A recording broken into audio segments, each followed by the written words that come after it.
சங்கீதம் 91 எல்லாருக்கும் தெரிஞ்ச சங்கீதம். எல்லாருக்கும் தெரியும் தானே இந்த சங்கீதம்? எப்பப்பெல்லாம் இந்த சங்கீதம் நம்ம வாசிப்போம்? நம்ம பர்த்டே அப்போ வாசிப்போம், திருமண நாள் அப்போ வாசிப்போம், எந்த ஒரு விசேஷ கூடுகைனாலும் வாசிப்போம். சப்போஸ் நைட்டு தூக்கம் வந்துருச்சு, ஏதோ ஒன்று சாப்டர் படிக்கணும், நல்ல தூக்கம் வருது, ஆமாம், டக்குன்னு சங்கீதம் 23 வாசிங்க, சங்கீதம் 91 வாசிங்க, போதும். டக்குன்னு மனப்பாடமாக 16 வசனங்களை சொல்லி முடிச்சிருவோம். ஏன்னா ரொம்ப பயிற்சிக்கப்பட்ட வசனம். ஏன்னா சங்கீதம் 1, சங்கீதம் 91, சங்கீதம் 24, 23 இது எல்லாமே எப்படி 103 இது எல்லாமே ரெகுலராக நம்ம என்ன பண்ணுவோம், பயன்படுத்துவோம், நல்லா தெரிஞ்ச சங்கீதங்களை. அது மாதிரி சங்கீதம் தான் இன்றைக்கி நான் பார்க்குறோம்.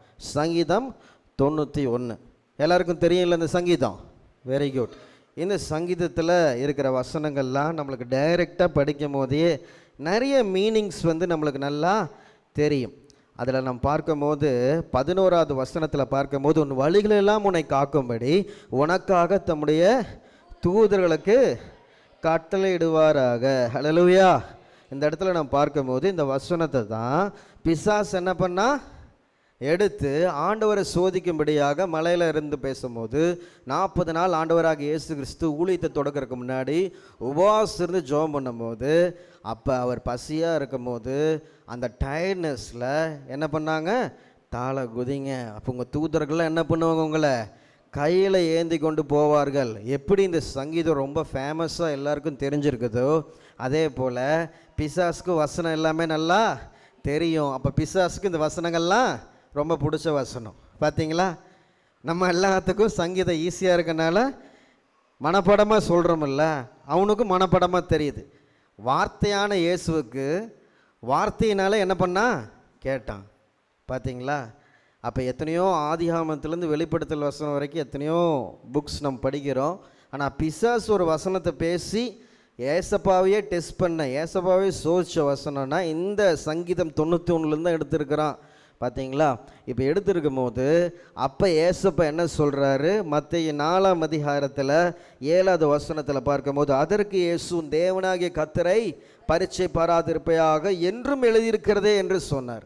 பார்த்தீங்களா, இப்போ சத்தியங்கள் நம்ம நிறைய சத்தியங்கள் கேட்குறோம். எல்லா சத்தியங்களும் பரிசுத்த ஆவியானவர் ஜோடி இல்லாமல் என்ன பண்ணல, வைக்கல. எல்லாத்துலேயும் ஒரு அர்த்தங்கள் இருக்கும். புதிய ஏற்பாட்டில் ஒரு விதத்தில் அர்த்தங்கள் கொடுக்கறதுனா பழைய ஏற்பாட்டில் ஒரு ஆவிக்குரிய அர்த்தம்.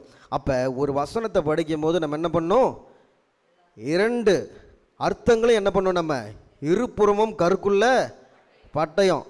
அதனால் ஒரு பக்கம் மட்டும் அந்த பட்டயத்தை வச்சுக்கிட்டு இந்த வசனத்தை நமக்கு தகுந்த மாதிரி நமக்கு சாதகமாக என்ன பண்ணக்கூடாது, நம்ம பயன்படுத்தக்கூடாது. அது மாதிரி சத்தியங்களை நம்ம கேட்டாலும் அவராக இருக்கணும். எப்படி ஒரு சின்ன ஒரு வசனத்தை வச்சு என்ன பண்ணிடுவாங்க, மாற்றி கூட ப்ரீச் பண்ணலாம். அதனால் நம்ம ரொம்ப ஜாக்கிரதையாக இருக்கணும். அப்போ இது மாதிரி சத்தியத்தை ஆண்டவராக இயேசு கிறிஸ்து, வார்த்தையான இயேசு கிறிஸ்து தெரிஞ்சனால தான் அவர் உபாகமத்தில் சொன்ன வசனத்தை என்ன சொல்கிறாரு, இங்கே பாடுறா இதுவும் எழுதியிருக்கிறது. உனக்கு மட்டும்தான் வசனம் தெரியுமா, எனக்கே வசனமா அப்படின்னு சொல்லிட்டு என்ன பண்ணுறாரு, உபாகம் 6:16 பார்க்குற, நீ மாசாவில் செய்தது போல உங்கள் தேவனாகி கர்த்தரை பரீட்சை பாராதிருப்பீர்களாக. ஹல்லேலூயா. அப்போ மாசாவில் என்ன நடந்துச்சு அதை தெரிஞ்சுக்கணும். அதை தெரிஞ்சுக்கணுன்னா உபாகமம் 17 நம்ம எடுத்துக்கொண்டா முதல் 7 வசனங்களை நம்ம பார்க்கும்போது, அந்த 7 வசனங்களில் இஸ்ரவேல் ஜனங்கள் என்ன பண்ணாங்க, தண்ணிக்காக என்ன பண்ணாங்க, பிரச்சனை பண்ணிக்கிட்டு இருந்தாங்க மோசே கிட்ட. எங்களுக்கு தண்ணி கிடைக்கலையே, இந்த வனாந்தரத்தில் எங்களை சாகடிக்க பார்க்குறீங்களா, எங்கள் ஆடு மாடு செத்து போயிடும், என் பொண்டாட்டி பிள்ளைங்க செத்து போயிடுவாங்க. ஆனால் ஏசப்பா எல்லாத்தையும் என்ன பண்ணார், வழிநடத்தி வந்தார். அதெல்லாம் மறந்துட்டானுங்க. ஆனால் ஒரு இடத்துல தாகம் வரும்போது, பிரச்சனை வரும்போது, இயேசுவின் தேவனாகி கர்த்தர் செய்த எல்லா நடத்துதலையும் என்ன பண்ணிட்டாங்களாம், மறந்துட்டாங்களாம். எகிப்தின் வாதைகளை மறந்துட்டாங்க, செங்கடலை மறந்துட்டாங்க, மன்னாவை மறந்துட்டாங்க, காடைகளை மறந்துட்டாங்க. அங்கே என்ன பண்ணுறாங்க, மோசேவை முறுமுறுக்கிறாங்க. அப்போ மோசே என்ன பண்ணுறாரு, கடிந்து கொள்கிறார். அதுதான் மாசாவில் நடந்துச்சு. சரிங்களா, அதுதான் சொல்கிறாங்க. இஸ்ரவேல் ஜனங்கள் என்ன பண்ணாங்க, அந்த இடத்துல பரீட்சை பார்த்தாங்க.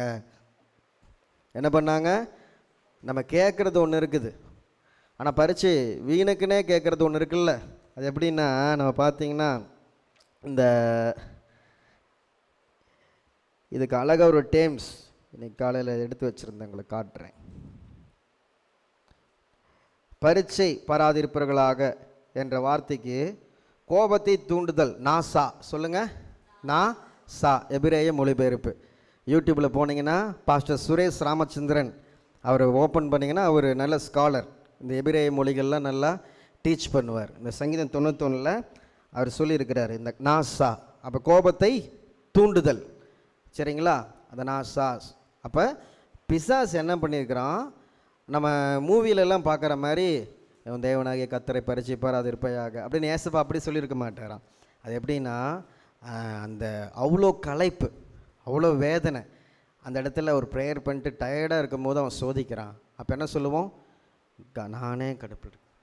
என்ன சொல்லுவோம், நம்ம ஒரு டயர்டில் இருந்து ஒருத்தர் நம்மளை கடுப்பேற்றுற மாதிரி கோவப்படுத்துகிற மாதிரி பண்ண என்ன பண்ணுவோம், கம்மனை என்னை டென்ஷன் ஏற்றாதீங்க, என்னை கோவப்படுத்தாதீங்க, எனக்கு காண்ட ஏற்றாதீங்க, எனக்கு கோவமாக இருக்கிறேன், எரிச்சலாக்காதீங்க சொல்லுவீங்களா சொல்ல மாட்டிங்களா?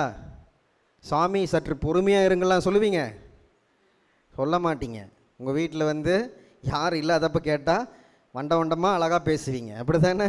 இது மாதிரி இப்போ ரொம்ப டயர்டாக டென்ஷனாக இருக்கீங்க, ஒர்க் முடிச்சுட்டு வந்து என்ன பேசு எதானு சொன்னேன், ஏய் வேலையை பார்த்துட்டு கம்முன்னு கடுப்பேற்றாத. அப்போ அவ்வளோ டயர்டில் அந்த சொன்னது தான் பரீட்சை பாராதிருப்பார்கள. ஒரிஜினல் டிரான்ஸ்லேஷன் அப்படி தான் வருது, கோபத்தை தூண்டுதல். அப்படி தான் அவன் என்ன பண்ணானா, தூண்டானா. அப்போ என்னையே நீ பரீட்சை பார்க்குறியா, பரீட்சை பார்க்காத, என் கோபத்தை தூண்டாத, இதுவும் எழுதியிருக்குது போய் பாரு அப்படின்னு தான் ஏசப்பா என்ன பண்ணாராம், சொன்னாராம் பிசாசுக்கிட்ட. பார்த்தீங்களா, அதிகாரமுடையவராக அந்த டைமில் சொன்னார் அப்படின்னு சொல்லி பார்க்குறோம்.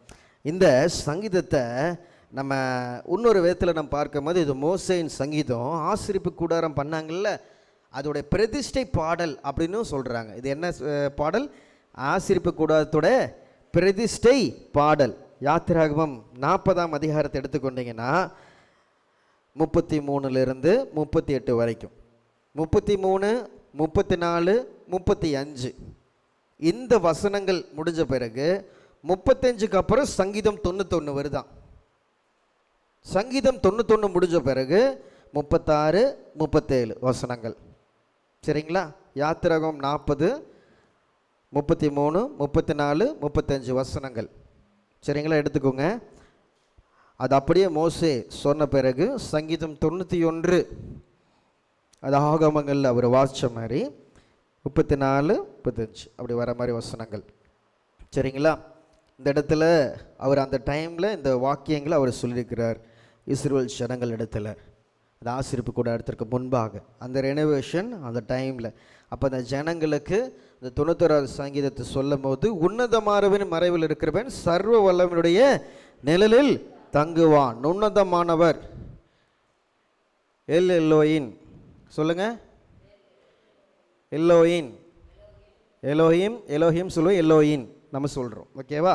மறைவில் இருக்கிறவன், மறைவில் என்ன, ஒரு சர்டன் ஒரு கவர்டான ஒரு பேஸில் இருக்குது, அது கூடாரம், ஆசரிப்பு கூடாரத்தை குறிக்குது. சர்வ வல்லவருடைய எல் ஷடாய், என்னது, எல் ஷடாய் சர்வ வல்லவருடைய நிழலில் தங்குவான். அந்த இடத்துல அந்த கூடாரத்தை சுற்றி என்ன நடந்துச்சு, மேகம், அப்போ நிழலில் தங்குவான். ஹல்லேலூயா.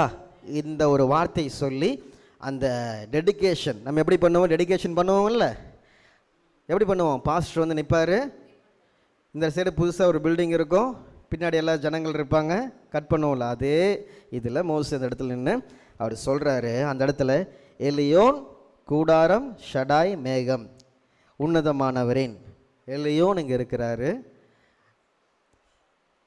மறைவில் இருக்கிறவன். இந்த கூடார ஆசரிப்பு கூடாரத்தில் அந்த உன்னதமானவருடைய மறைவில் யாரெல்லாம் வரீங்களோ ஜனங்கள்லாம் சர்வ வல்லவருடைய எல் ஷடாயுடைய நிழலில் இருக்கிறவன், இந்த கூடாரத்தோட நிழலில் இருக்கிறவன் எப்படி இருப்பான், செழிப்பா அவன் ஆசீர்வதிக்கப்படுவான் அப்படின்னு சொல்லுகிற மாதிரி அவர் சொல்கிறார். ஹல்லேலூயா, ஹல்லேலூயா.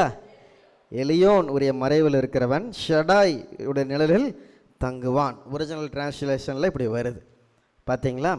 அப்போ அருகாமையிலே பார்த்தீங்களா, ஷடாய், எல் ஷடாய், ஷடாய் இங்கே இருக்காரு, எலியோன் இங்கே இருக்காரு, இந்த கூடாரத்தில் வாசம் பண்ணுறாரு, நம்ம மத்தியில் வாசம் பண்ணுறாரு. இதை உண்மையாக யாரெல்லாம் சேவிக்கிறீங்களோ அப்போ எல்லாத்துக்கிட்டேயும் அவருடைய ப்ரெசன்ஸ் இருக்கும், அவருடைய வழிநடத்தல் இருக்கும் அப்படின்னு சொல்லி இதை தொடர்ந்து வருகிற சங்கீதத்தை பார்த்தீங்களா. அடுத்தது சங்கீதம் 91 அப்படியே பாடுங்க. அவருடைய வேடனுடைய கண்ணுக்கும் பாலாக்கும் கொள்ளை நோய்க்கும் எகிப்தில் எப்படிலாம் உன்னை தப்பிச்சு வந்தார், உன்னை சிறகுகளால் இந்த வனாந்திர பாதையில் உன்னை நடத்தினார். அவர் சட்டைகளின் கீழே என்ன பண்ணீங்க, நீங்கள் அடைக்கலாம் பூந்தீங்க. அவருடைய சத்தியம் உனக்கு பரிச்சயம் கேடகமாச்சு. இரவில் உண்டாகும் பயங்கரத்துக்கு உன்னை விலக்கி உன்னை பாதுகாத்தார். பகலில் அக்னி ஸ்தம்பம், இரவில் அக்னி ஸ்தம்பம், பகலில் மேகஸ்தம்பம். இருளில் நடமாடும் கொள்ள நோய்க்கு, மதியானத்தில் பாலாகும் சங்காரத்துக்கு நீ பயப்படாமல் நடந்த. உன் பக்கத்தில் எகிப்தியர் 1000 பேர், உன் வலதுபுறத்தில் 10000 பேர் அது விழுந்தாலும் செங்கடலை விழுந்து செத்து போனாலும் நீ ஒருத்தன் கூட என்னாவில் செத்து போல. நீ கண்களால் மாத்திரம் திரும்பி செங்கடலை பார்க்குற. அந்த இடத்துல துன்மார்க்கர் வரும், எகிப்துக்கு வரும் பலனை எல்லாத்தையும் நீ பார்க்குற. நீ என்ன பண்ணும், உன்னதமாக இருக்கிற கர்த்தரை நீ தாம்பரமா கொண்டிருக்கிற. ஆகையால் நீ திரும்பி பார்க்கறாத, திருப்பியும் பொல்லாப்பு உனக்கு நேரிடாது. எகிப்துக்கு வரப்பட்ட வாதை ஒன்றும் கூடாரத்தை அணுகாது. ஏன்னா நீ ரத்த கோட்டைக்குள்ள நீ இருக்கிற. உன் வழிகளெல்லாம் உன்னை காக்கும்படி உனக்காக தம்முடைய தூதர்களை கட்டளையிடுவார். உன் பாதம் கல்லிடாதபடிக்கு அவர்கள் உங்கள் கைகளில் ஏந்தி கொண்டு போனனால தான் அவர்களுடைய பாதரட்சை வார் கூட என்ன ஆகல, அழுந்து போகலை 40 வருஷம். ஹல்லேலூயா, ஹல்லேலூயா. அவன் சிங்கத்தின் மேலும் விரியன் பால் மேலும் பாலசிங்கத்தின் வலுசரபத்தை மீத்து போடுவாய். என்னிடத்துல நீ வாஞ்ச இருந்தனா நான் விடுவிப்பேன். நாமத்தை அவன் நடந்திருக்கிறபடி அவன் உயர்ந்த அடைக்கலத்திலே வைப்பேன். அவன் என்னை நோக்கி கூப்பிடுவான், நான் அவனுக்கு மறு உத்தரவு ஆமென். ஆபத்தில் அவனோடு இருந்து அவனை தப்புவித்து அவனை கனப்படுத்துவேன். நீடித்த நாட்கள் அவனை திருப்தியாக்கி என் ரட்சிப்பை அவனுக்கு ஆமென். இதெல்லாம் பிளெஸ்ஸிங்ஸ். அவனே ஒன்று தான். டெஸ்ட்டு மட்டும் என்ன பண்ணக்கூடாது, நம்ம சோச்சு பார்க்குற மாதிரி பேசிடக்கூடாது. பிசாசு என்ன பண்ணா, இந்த வசனத்தை வச்சு எழுதியிருக்கிறது இப்படி பண்ணியிருக்குது அப்படின்னு சொல்லிட்டு பண்ணான். இன்றைக்கி பிசாசு கேட்குற மாதிரி நம்மளும் என்ன பண்ணக்கூடாது, ஆண்டவர்கிட்ட எழுதியிருக்கிறதெல்லாம் எங்களுக்கு செய்யலை, எங்களுக்கு பண்ணல, ஏன் இது, அது கேட்க வேண்டிய விதமாக கேட்கணும். ஹல்லேலூயா, ஹல்லேலூயா. பரீட்சையை பார்க்குற மாதிரி, கோவத்தை தூண்டுற மாதிரி நம்ம அதை மாதிரி பண்ணக்கூடாது. ஹல்லேலூயா. அவருக்குன்னு ஒரு ரெவரன்ஸ் இருக்குது. அவர் எல் ஷடாய், சர்வ சிருஷ்டிக்கு மெஜமானர். இந்த உலகத்தில் ஒரு கவுன்சிலர்கிட்ட கூட போயிட்டு எங்கள் வீட்டுக்கு ஒரு கரண்ட்டு வரல, கரண்ட்டு போடுங்கன்னு என்ன பண்ண முடியாது, அதிகாரமாக பேச முடியாது. கை கட்டி தான் நிற்கணும். ஒரு கவுன்சிலர்கிட்டயே வேலை நடக்கிறது தான் அப்படி.